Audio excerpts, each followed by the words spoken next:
Hello' বন্ধু-বান্ধৱীসকল, স্বাগতম জনাইছোঁ গুণগুণ চেনেলৰ অন্য এটি ব্লগলৈ।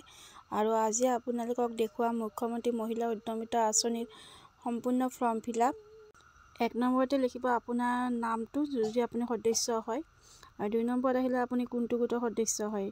আমাৰ গোটটোৰ নাম আছে জীৱন জ্যোতি SHG।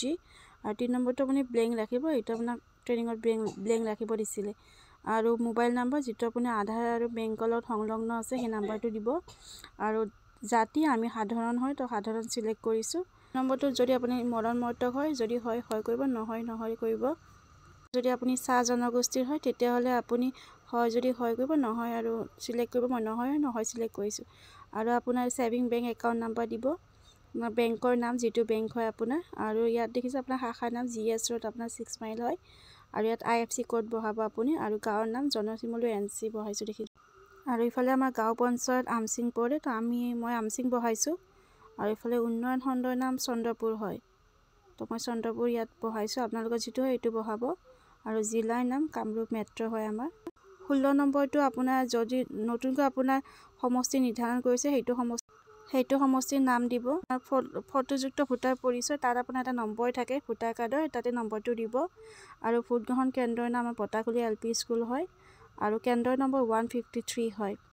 আৰু আমাৰ যিহেতু এটা কন্যা সন্তান, তো মই 1 বহাইছোঁ। আৰু 18 নম্বৰটো আপোনাৰ বিদ্যালয়লৈ যোৱা 3 বা 14 বছৰ কন্যা সন্তানৰ সংখ্যা যদি আছে লিখিব।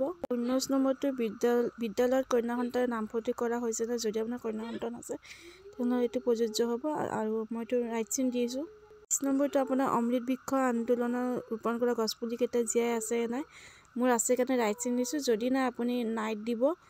আৰু যদি নাই সেই ঠাইত নতুন গছপুলি ৰোপণ কৰা হৈছে নাই, যদি নাই হোৱা তেনেকৈ চিলেক্ট কৰি ল'ব। 21 নম্বৰটো 2021 চনৰ সময়ত আপুনি মাইক্ৰ' ফাইনেন্সৰ বা কোনো বিত্তীয় প্ৰতিষ্ঠানৰ লোন লৈছিল নে নাই, লৈছিল। যদি পৰিশোধ কৰা নাই তেতিয়াহ'লে আপুনি এতিয়া নাইট চিন দি ল'ব।